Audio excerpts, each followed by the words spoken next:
Welcome back, everyone, to another episode of WWD What Went Down.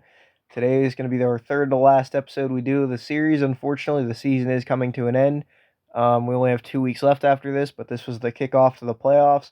We'll talk about the fantasy side of things as always first, then we'll kick into the game side of things. This will be the triple header between the Chargers and Raiders, the Ravens and the Jaguars, and the Eagles and the Seahawks, respectively. We're going to be covering all three of those games.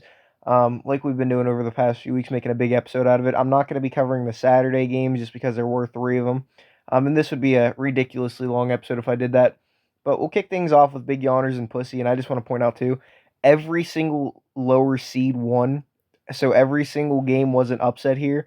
The odds of that are ridiculous. I don't know if I've ever seen this in fantasy, but yeah, not a single high seed actually won their matchup. All the lower seeds upset, and the final four is going to be the four lowest teams going into the playoffs. Um, we'll kick things off with Pussy and Big Yawners. This was a very, very close matchup.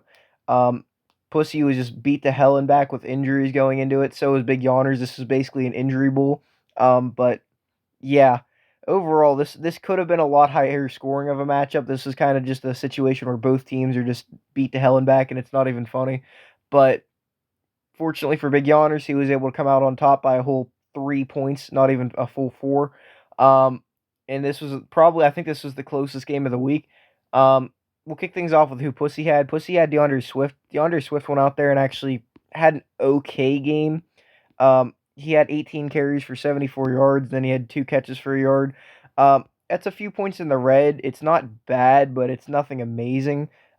It's overall an okay game. It could definitely have been better. Could definitely have been worse. Um, if you're a fantasy owner of DeAndre Swift in any leagues, if you're still left in any leagues, I'm not too happy about him moving forward because the Eagles did use Kenneth Gainwell a considerable amount. So I do think that you might not see that high upside DeAndre Swift had at the beginning of the season. Then again, I said the same thing at the beginning of the season. Well, they just made me look silly.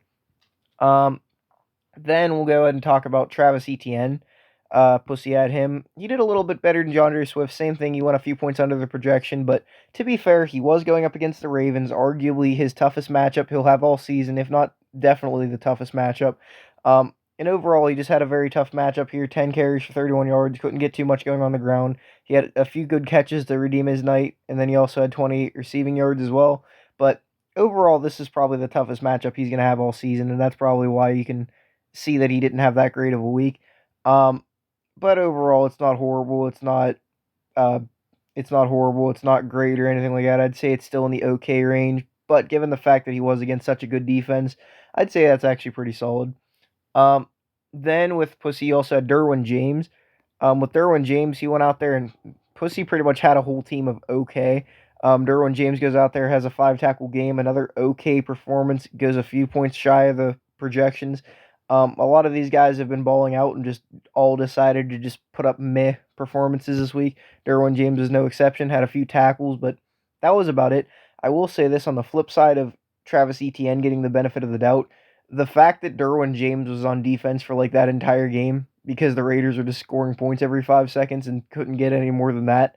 That's kind of disappointing. That definitely could have helped you if you're Pussy, but oh well. Um, then Pussy also had Max Crosby. Max Crosby, yet another guy that goes out there and just has an okay performance. Now, for actually for like every other defensive lineman in the league, this would be a pretty solid performance. But for Max Crosby, it's disappointing to say the least. It's not necessarily that he's a bad player or anything. I'm definitely not saying that. But he had 4 tackles on the game. Could have been better. You'd hope for a sack. You'd hope for more tackles for loss, something like that to get you more points. Max Crosby just didn't really do that, unfortunately, which is definitely one of the reasons Pussy lost, is because Max Crosby has been one of his biggest heavy hitters. I know he might not be the highest scoring player on Pussy's team, but if you think about how much defensive linemen usually put up each week, Max Crosby was definitely contributing towards the win a lot more than a lot of these other players on Pussy's team were. Um, then Pussy also had Patrick Queen, and it's just a rewritten book over and over again. I feel like a broken record, but Patrick Queen's another guy who goes out there and has an okay performance, a few points in the red, gets 4 tackles solo, and calls it a day. Could be better, could be worse. I think he also had a few pass deflects, if I'm not mistaken. Or no, he had a fumble recovery. He had a fumble recovery, and that's pretty much it. He had an okay performance. That's pretty much everybody on Pussy's team this specific week. Nobody decided they wanted to ball out, at least as of the WWD players. All of them just did okay, and unfortunately for Pussy, that's pretty much what costed him this week. Pussy also on his bench had Julian Love. Now he did a lot better than okay, but you can argue that Julian Love ended Pussy's fantasy season as he caught an interception to end the game. Um, but we'll talk about that later. Um, Julian Love had a very, very good performance. 9 tackles. He had, I think that's 2 interceptions he had. He just did really good all around. 2 pass deflects. He did very, very good. One of the better nights you could ask for him. I think this is his best game of this, well, second best game of the season. And overall, a very, very good performance out of Julian Love. Um, and unfortunately, Pussy had him on his bench. I don't blame you for putting him on the bench, but it's just unfortunate. That could have won you your week.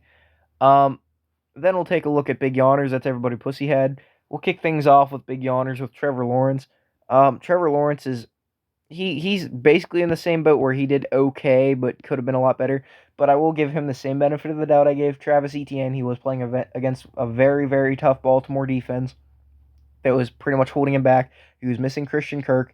So overall, I'm not going to say that this was a bad performance. In fact, I'd actually say it's probably an impressive performance for what the cards were that he was dealt. Plus, he was playing through an injury. But he did go a few points shy of the projection, though, overall, and that is a little bit disappointing. But if you're big yawners, I would be pretty happy with that performance just because of that's probably the worst situation he's going to be against all season, just like Travis Etienne. Um, then big yawners also had Nate Hobbs. Now Nate Hobbs is somebody I would be very disappointed with if you're big yawners. He did almost nothing. Bro was out there for cardio. He had 2 tackles on the game and that was it. Had 3 points on the game. Really didn't do anything. This is definitely a concern. I wouldn't necessarily bench him moving forward, but when you're in the playoffs, if you have players scoring 3 points, it's going to be very, very, very hard to win games, to say the least. You need all your players out there actually doing stuff to help. And Nate Hobbs this specific week did not do that. Um, then we'll go ahead and talk about Baltimore's team defense. I think you actually had them on your bench. You did. And Baltimore's team defense did really good against the Jaguars. They held them to 7 points. They didn't do too much in terms of scoring fantasy points. Like they didn't get many sacks or anything like that. They had 2 fumble recoveries for what that was worth. They had that 1 sack. Um, and then that's about it. They didn't really do anything to get fantasy points. They did very, very good in real life. Held the Jaguars to only 7 points. Pretty much did as much as anybody could have ever asked them to. But from a fantasy point of view, they didn't do much to score points. And I will warn you moving forward if you're big yawners, with them playing against the 49ers and the Dolphins are just such a high powered offense. I wouldn't necessarily like starting the Ravens against them. And as for the 49ers, they're another team that just play very mistake free, kind of like Jacksonville, where it's going to be hard for these Ravens to score a lot of fantasy points against them. And this is kind of what I was warning you about earlier on in the season with the tough schedule moving forward. But we'll see how that works. I do think that Baltimore will probably not be very fantasy reliable for the rest of the year, though. Then Big Yawners also had um, he also had. I actually completely forgot to mention this guy. He also had Justin Madbuike. Justin Madbuike went out there and had a 1 tackle, 1 sack game. You'd hope for more tackles, absolutely, but he's going out there. He's being consistent all season. He's getting sacks pretty much every game this season. Finds a way to get it done. Goes a few points in the green. He's found a way to do it pretty much all season. The guy is an absolute beast. He's had a sack, or at least part of a sack, in every single week since week 3, which is absolutely insane. And his consistency is just unmatched. Justin Madbuike was a huge diamond in the rough this season, to say the least. Um, then on top of that, Big Yawners also had Parker Washington in the game against Baltimore. He's basically the guy that's replacing Christian Kirk as the new wide receiver 3 now. Um, and Parker Washington went out there, had 4 catches for 12 yards, couldn't really do anything. He was getting locked up the whole game. Um, and overall, he just really couldn't get anything done, to say the least. He basically hit his projections with that, but I wouldn't be happy with that performance if you're big yawners, only getting 12 yards. At least he's getting targeted. That's some good news, but for this specific game, yeah, I'm not too happy about that. Um, then with big yawners, you also had Hassan Reddick. Now Hassan Reddick basically went out there and did nothing. He was out there getting cardio too with those 2 tackle solo, and that's it. And that's the problem with these edge rushers. It's very hard to trust them a lot of the times. Um, in these games, I would say if there's any time to start them, maybe try them against the Giants, just because their offensive line is atrocious. But it's just overall hard to trust edge rushers in fantasy football unless it's T.J. Watt. or Micah Parsons, or debatably even Khalil Mack. Khalil Mack is an exception just because of this year, but Hassan Reddick, there's just so many more consistent, so many better options out there. If you're big yawners, I'd say he's cuttable at this point. Then we'll move on to Homeland Security and Toxic, aka myself versus Toxic, and we'll kick things off with myself. My team just shit the bed this week, to say the least. Not Bijan. Bijan did amazing, but we'll kick things off with AJ Brown, who went 8 points in the red.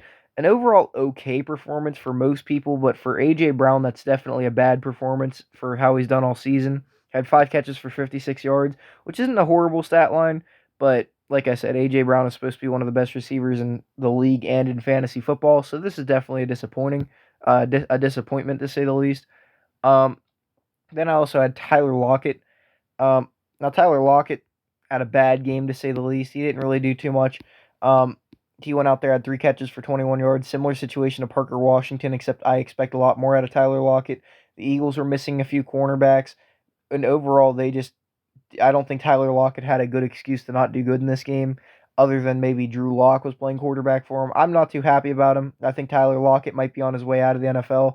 Um, it's kind of sad. I liked him throughout his whole career, but he is getting old. It does seem like guys like Jackson Smith and Jigba are starting to take over in this offense. And overall, I do think Tyler Lockett, as the years and, well, maybe not years, but as the weeks go on throughout the next years, for example, I think he'll progressively just get worse and worse while people like Jackson Smith and Jigba take over. Um, then I also had Devin Lloyd. I actually picked him up off of free agency from Booty Basher. Devin Lloyd went out there and had 11 tackles. He's been very consistent over these past few weeks. This week was no exception, 19 points. It was quite a few points in the green. I'm happy with it. Devin Lloyd's the type of guy you go in there and you can start and play, and you can almost guarantee he'll get you around 15 plus points each week. Very consistent option. The only downside with him is he doesn't have like ridiculous upside like say your TJ Watt, but overall he's very consistent, and I do think I like him as an option. Um, then on top of that, I also had Foyesade Oluokun. Foyesade Oluokun is basically the big brother of Devin Lloyd. Devin Lloyd actually outplayed him this specific week, but Foyesade Oluokun did not do bad by any means. 10 tackles, 18 points, basically hits his projection. One of the best linebackers in all of fantasy, and I don't see that changing anytime soon. As long as he stays in Jacksonville, and as long as Jacksonville doesn't go try to get a new linebacker or anything like that, Foyesade Oluokun is going to be an absolute beast. I think you can bet on that for upcoming years. Then on top of that, I also had Jordan Brooks on my bench. I benched him because I figured he'd get outplayed by Devin Lloyd. I seem to have been correct on that one. Jordan Brooks has been really good all season, but he's been dealing with a shit ton of injuries over the past, I want to say, 6 weeks. And you can see the points right there. He had the 30-point week against the 49ers. He was actually healthy for that game. All the other games where you see those bad performances, he was actually battling with injuries throughout all of them. And yeah, he's been disappointing for the final half of the season. He was one of my favorite picks at the early point of the season, but yeah, unfortunately the injuries really seem to have got to him, and it is kind of sad. But oh well, maybe he gets some time to heal in the off season and can actually be good again. But overall, yeah, definitely a disappointing performance from Jordan Brooks to say the least. Gives a few points in the red yet again. Then we'll move on to Toxic's team. With Toxic, he had Devontae Adams in the game where they won 63-21, and naturally, with your team scoring 63 points, your receiver's gonna have 8 catches for 101 yards and a touchdown. Goes quite a few points in the green. One of Devontae Adams' best, I think. I think that's his third best game of the season. Fantastic around the board. The Chargers defense had absolutely no answers for anything the Raiders were doing, not just Devontae Adams, but everybody on that offense. And Devontae Adams was no exception. He went out there and cooked up, absolutely bullied the Chargers, and definitely helped Toxic win this matchup. Um, Toxic then had OBJ. I'd argue this is probably Toxic's worst player he played this week. OBJ went out there and had a whole catch for 14 yards. Terrible performance. I understand Jacksonville's defense is a bit underrated, but still, OBJ just could not get shit working. Then most of the Ravens receiving core actually, when we'll get to Zay Flowers later, just did not do anything against Jacksonville, ironically enough. But either way, the Jaguars did really good against most of these Ravens receivers, and they just really couldn't get anything done. OBJ was no exception, went quite a few points in the red. I don't think it really hurt Toxic too much as you see with the score there, but either way, OBJ definitely underperformed. Toxic had Easton Stick. Now, this is a situation of luck. Toxic still whooped my ass in this game, but in terms of Easton Stick specifically, he definitely did not deserve the 24 points. And if you're toxic, I would highly advise going after a different quarterback. I don't care if you have to go fucking find a grandma at Walmart to play QB. I would find somebody other than Easton Stick, because if you watch the Raiders being up by like 49 at the end of the first quarter, you would understand why Easton Stick is trash. And most of these points he got were from garbage time. He was at like negative, I think he was at negative over a point for, I want to say, 3 quarters of football. I think he got most of it either at the end of the third quarter or at the start of the fourth quarter. And overall, he just couldn't do anything. He had 3 passing touchdowns to somewhat salvage his day a little bit, but I would not trust this moving forward. If you're toxic, I think you're going to get yourself burnt trying Easton Stick again. I think that was a big fluke. Um, then on top of that, Toxic had Kevin Byard. With Kevin Byard, he went out there and had an okay. I would say that's a bad performance. It's okay to bad. He had the whole 7 points. Um, could be better. He had another 5 tackle game. He's had 5 tackles in each of the last 3 weeks. His upside just isn't there. He's having some good consistency, but he's not showing off that upside he used to have. Say against games like Kansas City, like against Buffalo. He over these past 3 games, he just really hasn't shown it. He's only been getting tackles, hasn't really been doing much. And overall, he's just not looking like that same player over these past 3 specific games. Um, then on top of that, Toxic also had Zach Charbonnet on his bench. Well, actually, we'll talk about Kenneth Murray first. Kenneth Murray went out there and got hurt pretty early on in the game, and he actually did return from the injury, but he was playing on a limited snap count. I don't know exactly what point in the game he returned. I know he returned, and I just happened to notice it whenever I was watching the highlights. But he was on a very limited snap count. I know that because he was not out there very often. I saw him out there occasionally. But either way, he got hurt, so I think it's very hard to judge this. It's a few points in the red for Toxic on an already low projection, so it's a disappointment. But I wouldn't necessarily say to bench Kenneth Murray moving forward or anything like that. I do think this was kind of a fluke. Um, then on top of that, Toxic on his bench had Zach Charbonnet. Charbonnet did absolutely nothing against the Eagles. He was there to get his cardio, had 4 carries for 16 yards. Now, to his credit, 4 carries for 16 yards against the defense is tough of the Eagles is not a bad performance in the slightest. He just didn't really get too much volume, didn't really get many attempts to go out there and do much. But for what it's worth, with the balls he had, he was able to get a good 4 yards per carry against a very tough defense. That's pretty respectable and could be potentially earning him more snaps moving forward, maybe next year at the end of the season. So if you care about the lore of Zach Charbonnet, he might get more moving forward with performances like that. But from a fantasy point of view, that's horrible. Um, Other than that, that's it. With Toxic and Big Yawners, they both won, so they're now actually going to be playing each other because Toxic is the new highest seed. Big Yawners remains the lowest seed. So Toxic will play against Big Yawners, and then the winner of these other 2 matchups we're about to talk about will be playing each other after that. Um, we'll kick things off with Rotatorship here. With Rotatorship, he played Jackson Smith-Njigba. Jackson Smith-Njigba, like I was saying with Tyler Lockett, um, Smith-Njigba seems like he's taking over. Maybe not over for like DK Metcalf, for example, because DK Metcalf is still pretty young. But for guys like Tyler Lockett, Jackson Smith-Njigba is progressively earning more and more trust from the Seahawks offense in general, starting to go out there and do more each week. He's finding ways to be very consistent over the end point of the season. I think once he actually moves out of being a full-time slot receiver, I think he can show a lot of upside, especially if he gets moved to a wideout position.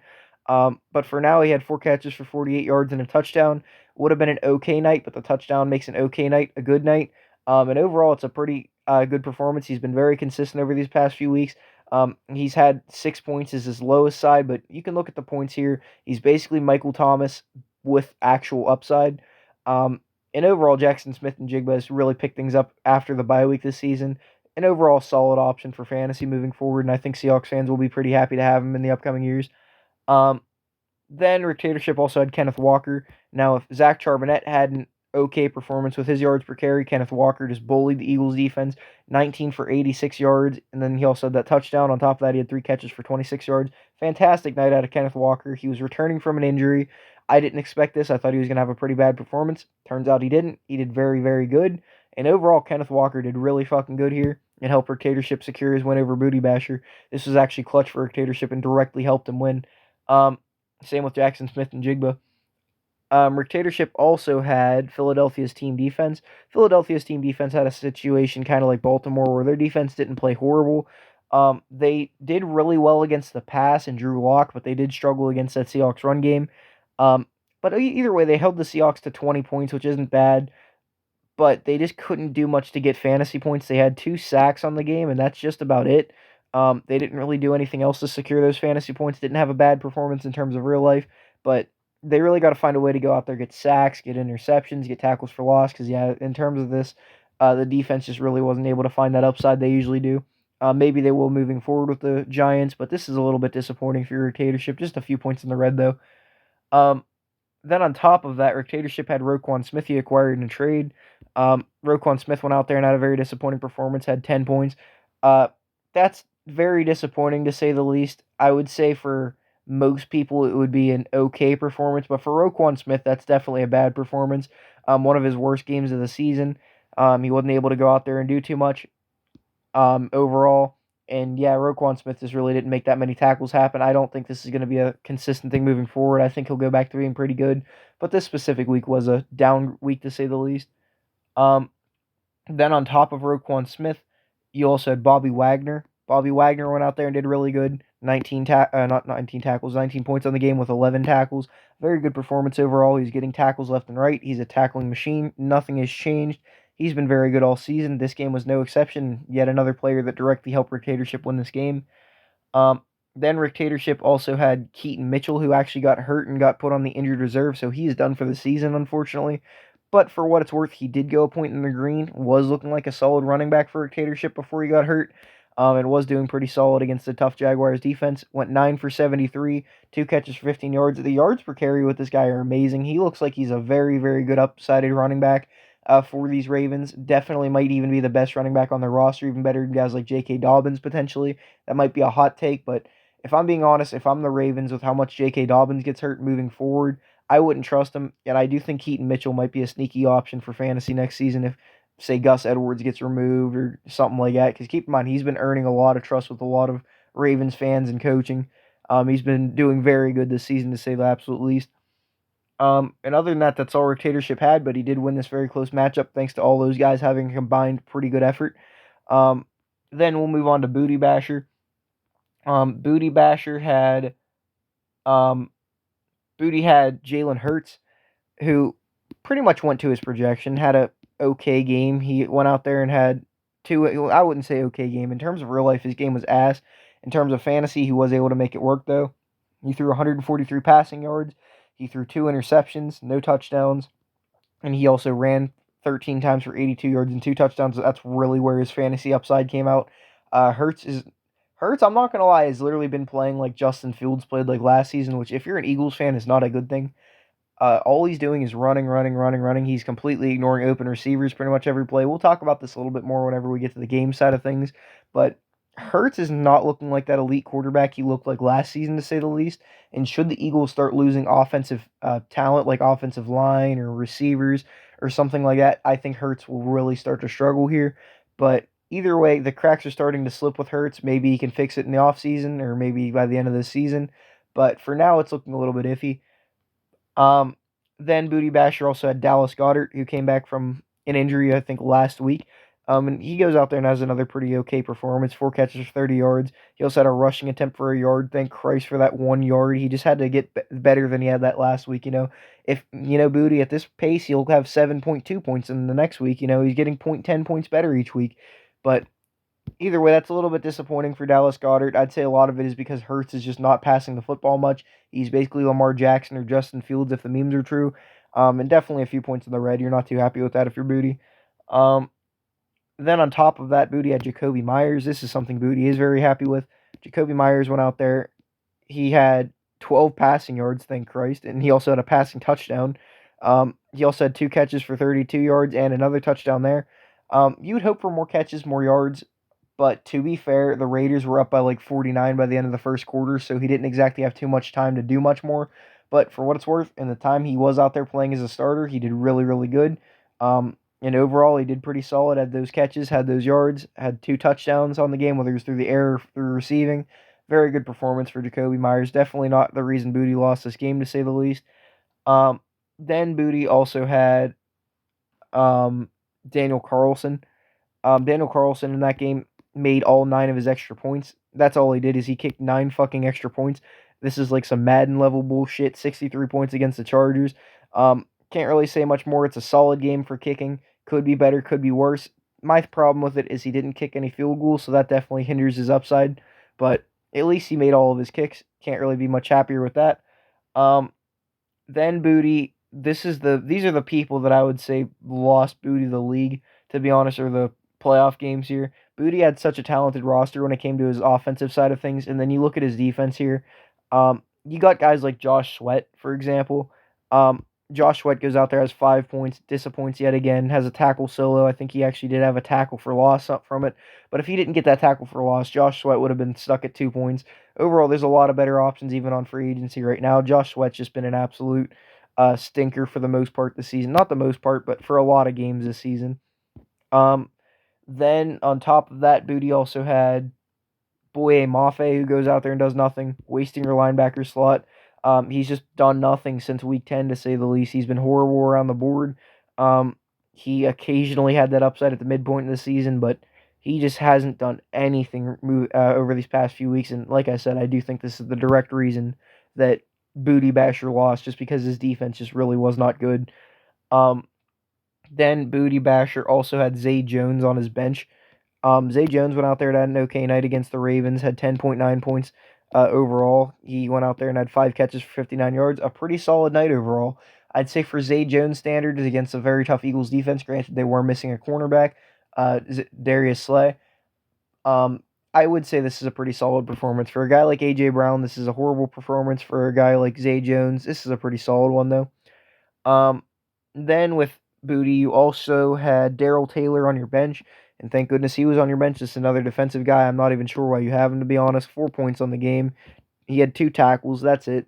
The guy is useless, to be honest. He's cuttable in any league. I don't even know why anybody would have him. And then we'll move on to Mr. Steeler Girl and Justin Likes Kids, the highest scoring matchup of the week.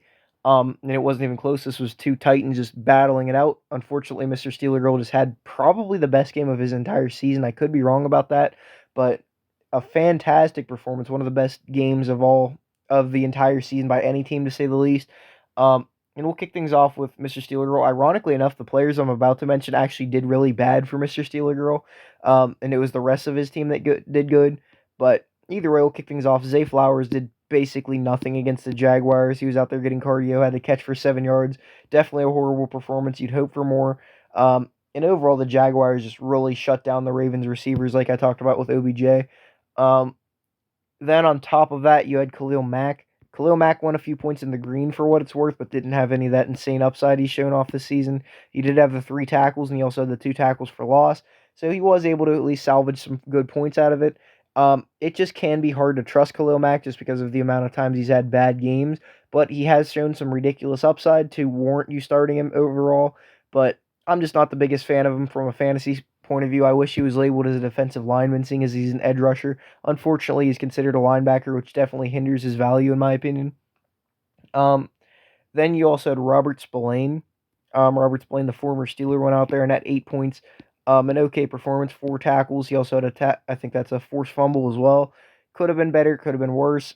I'd say this is on the bad side of things, though. All season, he hasn't had a game this bad since week 4. And I'd say this is definitely a bad performance from Robert Spillane. You'd hope for more. He's been more consistent all season, but this specific game, he just couldn't really go out there and get anything done. Then we'll move on to Mr. Steeler Girl, or not Mr. Steeler Girl, to Justin Likes Kids. Actually, wait a minute before we do that. I just realized Mr. Steeler Girl actually has Gus Edwards. Gus Edwards went out there and had a really good performance, 13.9. He had 16 carries, 58 yards. He had a touchdown. He also had a catch for 11. With Keaton Mitchell now being out, Gus Edwards could go back to being a really good fantasy option like he was at the midpoint of the season from weeks 7 and not 7 and 9. 7 and 9, where he could go out there and just have really good upside again like he had there for a while before Keaton Mitchell started taking over. And Mr. Steel Girl might actually have a pretty solid running back core moving forward if that were to happen. But this game was no exception. He did pretty solid. And now we can move on to Justin Likes Kids. And we'll kick things off with Gerald Everett. Gerald Everett basically hit his projection, which is an okay performance for tight ends. I don't think you're upset about that if you're Mr. Steeler, or not Mr. I keep calling him Mr. Steeler Girl if you're Justin Likes Kids. And Gerald Everett had 5 catches for 41 yards. A solid performance overall. Could be better, could be worse. I'd say that's about average. It went a bit in the red, so that definitely doesn't make Justin Likes Kids happy, but it's not a bad performance to say the least. Then you also had DK Metcalf. DK Metcalf goes out there, had 12.8 on the game, 5 catches, 78 yards. I'd say it's an okay game. I'd say that's about what DK Metcalf usually puts up. That's a pretty solid game for most receivers. For DK Metcalf, you'd hope for a little bit more. But overall, 5 catches for 78 yards is a pretty impressive stat line, to say the least. So I don't think you can really say too much there. Just the fact that he's a little overprojected.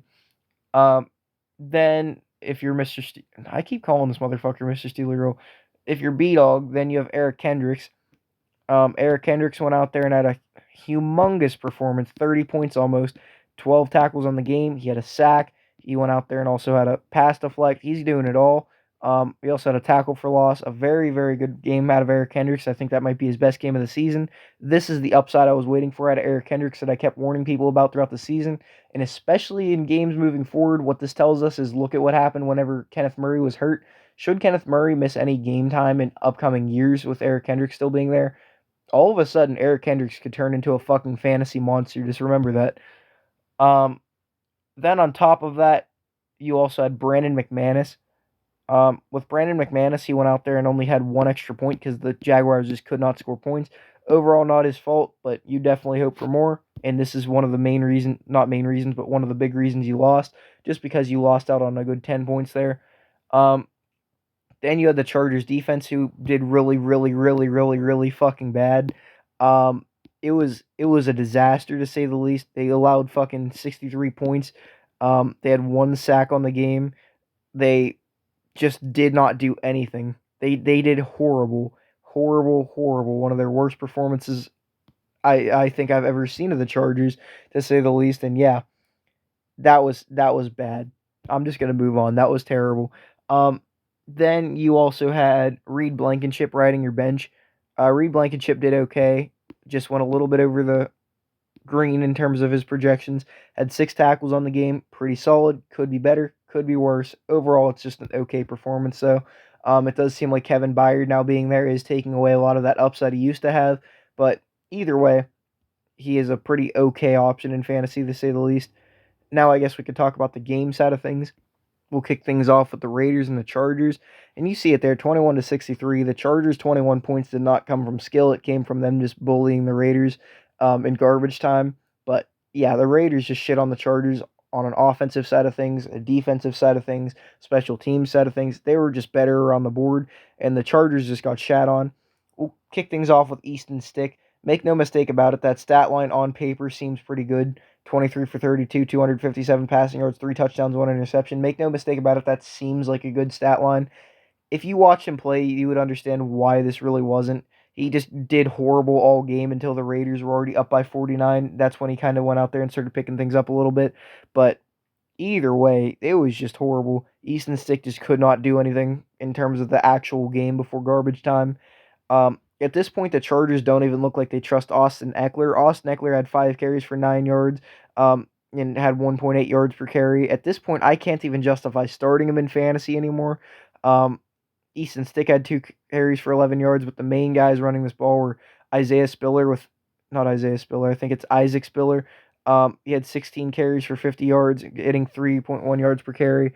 Their most efficient running back was Josh Kelly, going 5 for 22, getting 4.4 yards per carry.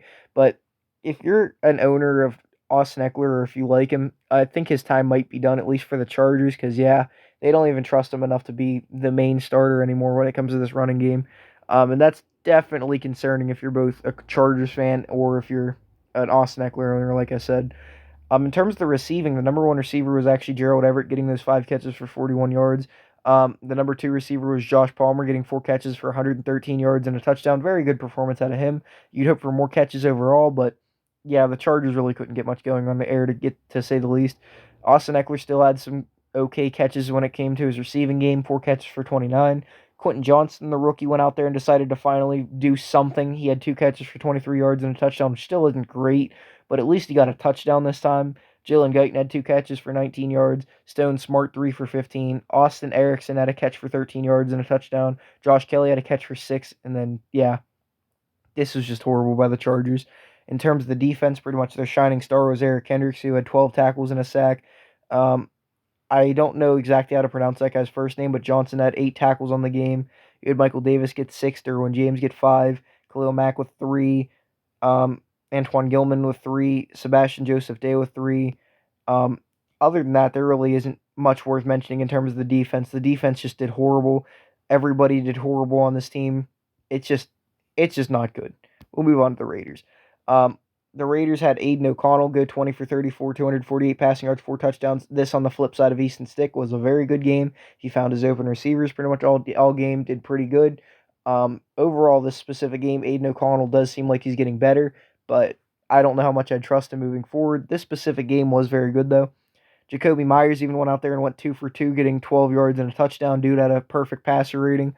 Um, Zamir White went out there and replaced Josh Jacobs, went 17 for 69, getting 4.1 yards per carry. Pretty solid performance, plus the touchdown on top.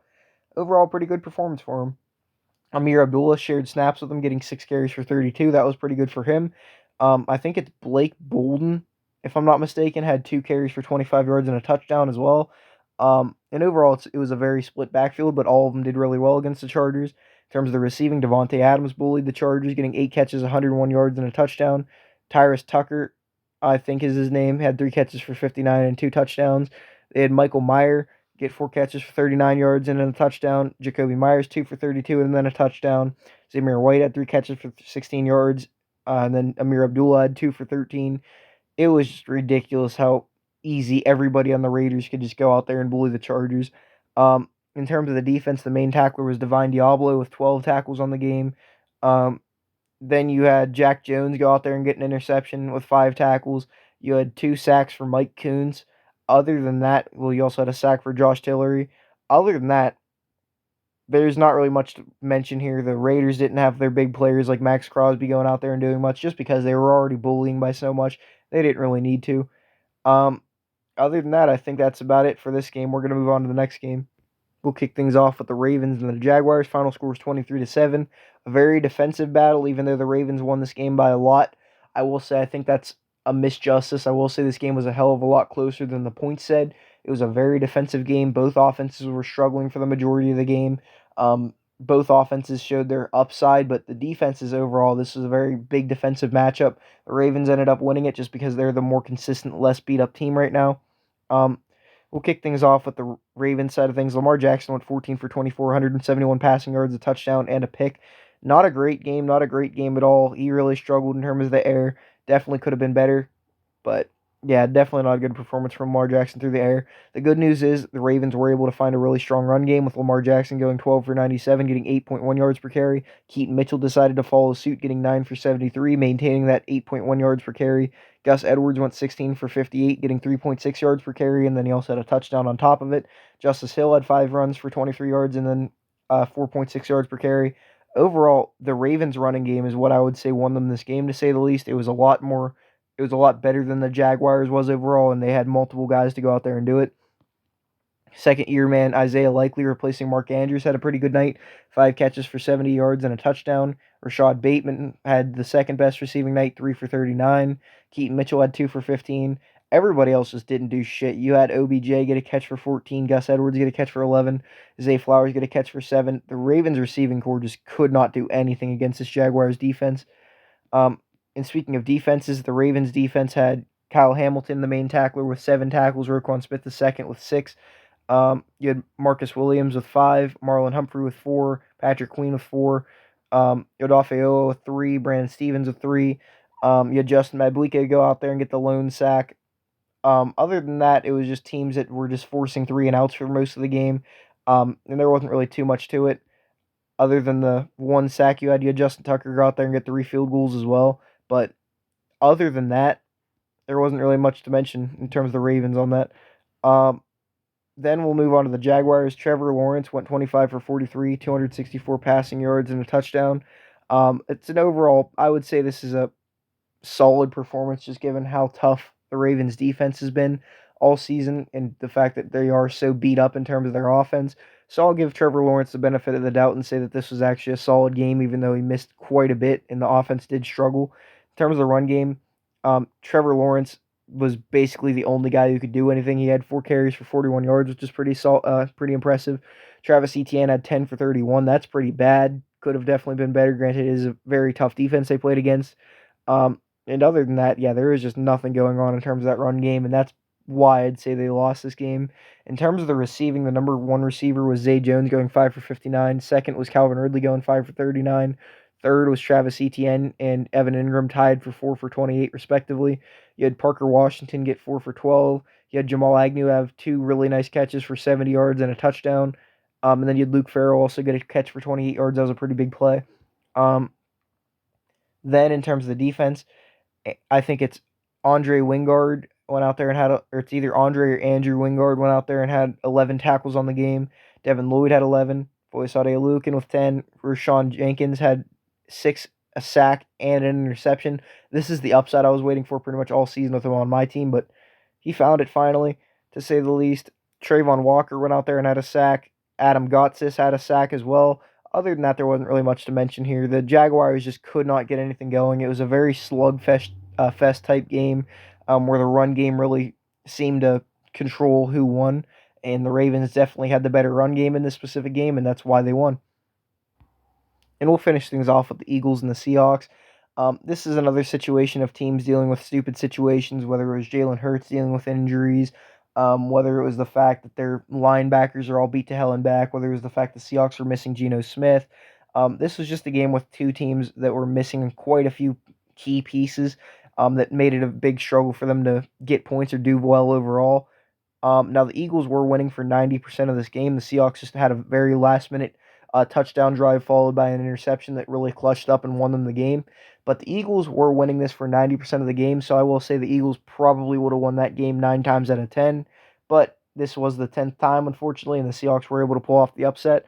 But either way, Jalen Hurts went out there and didn't have a great game. He had 17 for 31, 143 passing yards, 2 interceptions, no passing touchdowns. Like I said, I already talked about him. He really hasn't looked too impressive for a lot of times this season, to be honest. He's not looking like he looked last season, to say the least.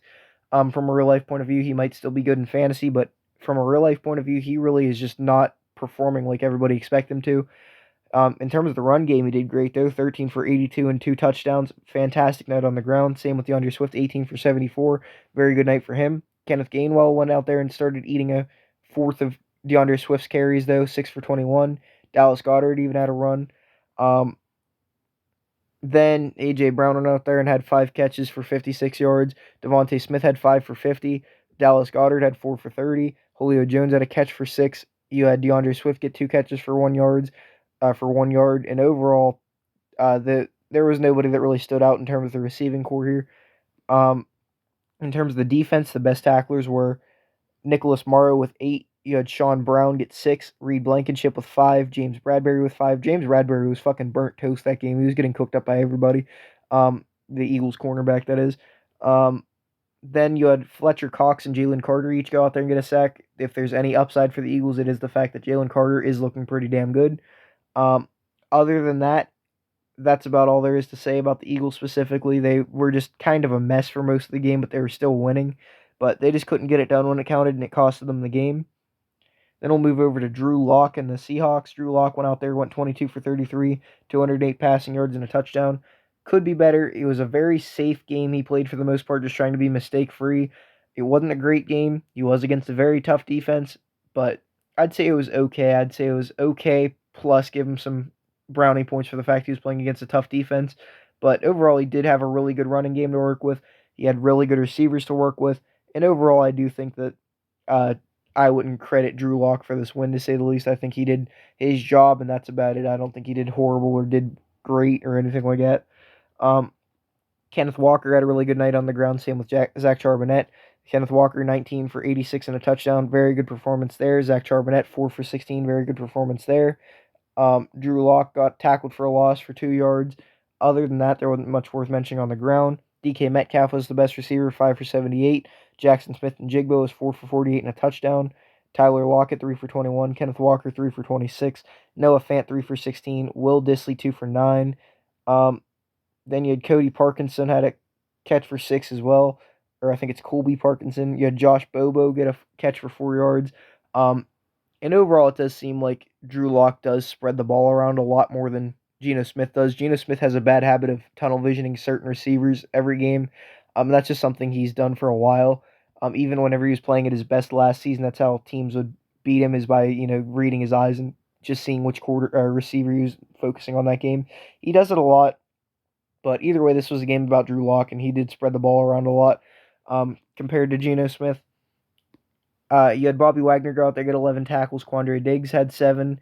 Julian Love did fantastic, had 8 tackles on the game. He had 2 interceptions.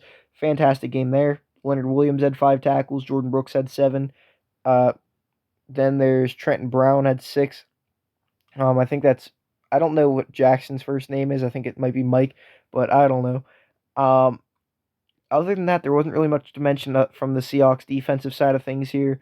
Um, yeah, Jason Myers actually hit his kicks. That might be worth mentioning, seeing as how many he's missed this season.